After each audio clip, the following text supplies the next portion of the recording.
the South Plains' first news in high definition. This is KCBD News Channel 11 at 10. Good evening, and thank you for joining us. Right now, residents on the East Coast are hunkering down for Hurricane Irene as the storm threatens several coastline areas.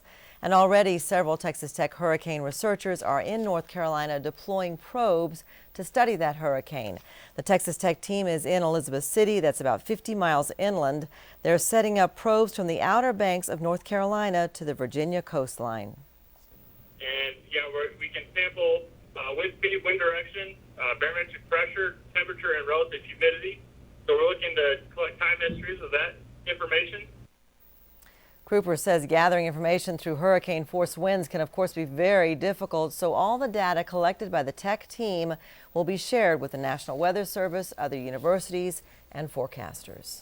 And for the very latest on Irene and the first check of our weather, let's go to John in the First Alert Forecast Center. John? Well, Karen and Abner, that's still a very, very strong storm system, a Category 2 hurricane. I want to show you a satellite view of that tonight. And again, it's a very large tropical system. Look how far that inland that is impacting the area while the eye is still along the coast. It is tracking north to northeast, still packing winds over 100 miles an hour, slightly over that mark. It's decreased a little bit in intensity, but it's over colder waters, but it's still moving north and northeast. And it's still going to impact the areas of North Carolina all the way up through New York and even the New England states. I've got many mandatory evacuations even in New York City, and that shows you how it's going to make its way all along the eastern seaboard throughout the weekend. Now, as far as any potential for our weather, none at all expected. In fact, our temperatures could set some record levels over the weekend, with highs expected to be around or above 100 degrees on Saturday and on Sunday. And even tonight, we still have 90s in Matador, the Turkey area, all the way down to Jayton at 89 degrees, 93 in Guthrie, 90 degrees in Snyder. A little cooler here in Lubbock at 82 degrees. In the morning, will actually start out nice, around 70 degrees, but we'll be in the low 90s by noon, light winds. Our record tomorrow is 100 degrees. I expect at least 100 to 101, so possibly a new record tomorrow, maybe Sunday as well. And we had records today, Karen and Abner, in the Panhandle. Amarillo at 100 degrees, Borger at 100 degrees.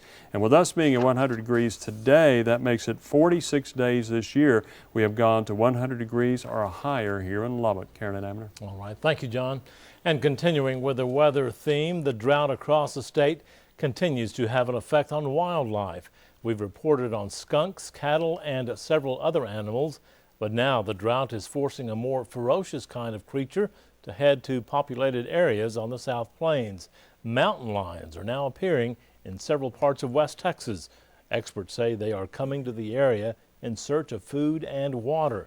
These are pictures which were emailed to KCBD News Channel 11 through Send It to 11.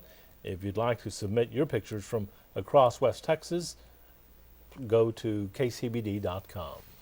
Canine officers from across the Southwest, along with their four-legged partners, came to Lubbock today for narcotics certification. And what better place for the big test than in a school?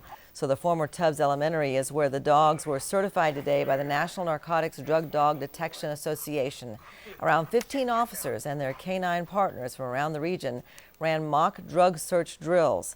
Lubbock, by the way, is home to only one of two canine certifiers in the region.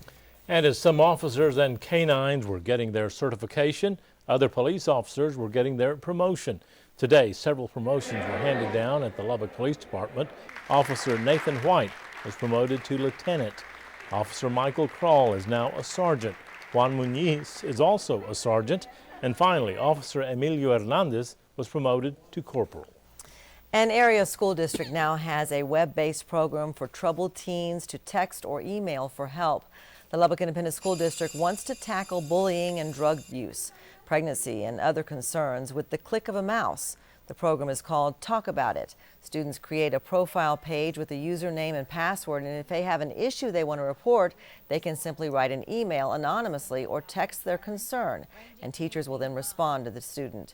The third-party program allows the school district to not know who the student is unless it is a life-threatening situation.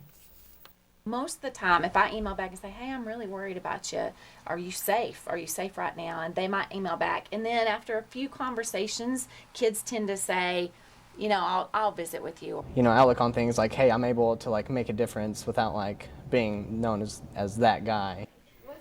LISD says other school districts have used this program and say that it has prevented suicides.